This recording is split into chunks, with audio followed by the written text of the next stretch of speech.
demanda de base monetaria va a ser igual a la oferta de base monetaria que va a estar dada por las reservas internacionales más el crédito doméstico. Y esto es una identidad. Entonces, en equilibrio, la demanda de base monetaria es igual a ¿qué? A las reservas más el crédito doméstico.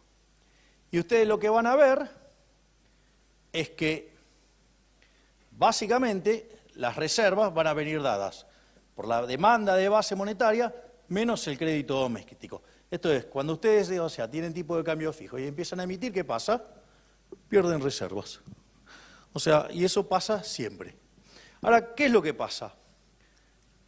En este contexto hay una serie de economistas que, entonces, ellos, a partir de esta situación, si ustedes se fijan, ¿qué es lo que pasa acá?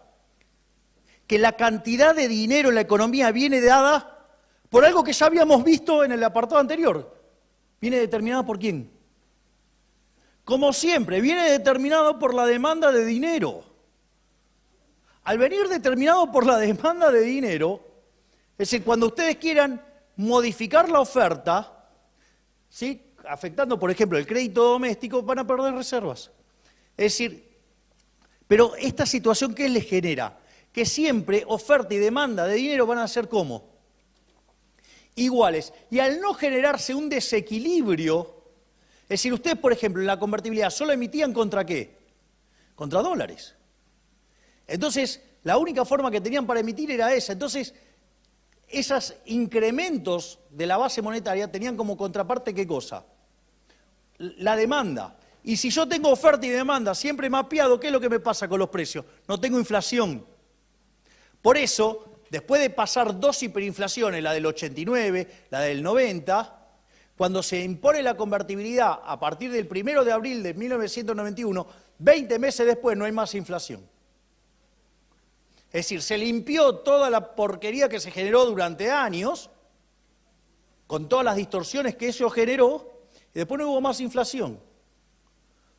¿Que tiene que ver con qué? Con los rezagos de la política monetaria y que tiene de fondo el efecto de Hume-Cantillon.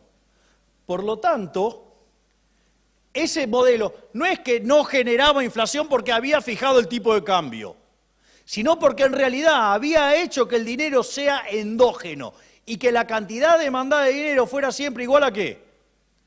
A la oferta.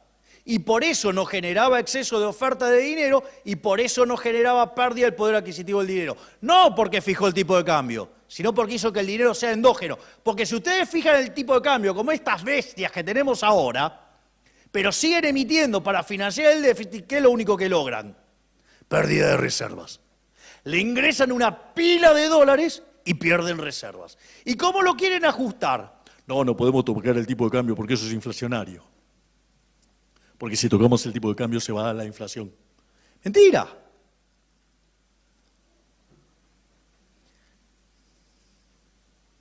Porque en realidad, o sea, no es que si yo devalúo voy a generar inflación.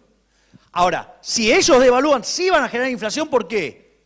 Porque frente al evento que no querían sincerar el tipo de cambio, ¿cómo lo corrigieron? Con controles. Y ¿a esos controles arreglaron la cuestión fiscal? No, hicieron más déficit fiscal. Y hacer más déficit fiscal generaron más presión en el mercado monetario y frente a el cambiario. Y frente a esa mayor presión, ¿qué hicieron? ¿Cómo lo corrigieron? ¿Tocó el tipo de cambio? No. ¿Qué hicieron? Les metieran martillazos en la cabeza. ¿Para qué? Para que bajen la demanda de dólares. O sea, que empiezan a generar ¿qué cosa? Cada vez más money overhang. Y claro, ahora hay un montón de peso dando vuelta. Es decir, pero no es que va a generar inflación que ustedes inseren el precio del tipo de cambio. Lo que va a generar inflación es todo lo que emitieron para financiar al fisco y que pusieron una torre de controles para que no se manifieste en el precio del dólar y cuando todos esos pesos queden liberados, y sí, es como de alea jacta es, el día que ustedes lo suelten, la explosión va a ser colosal.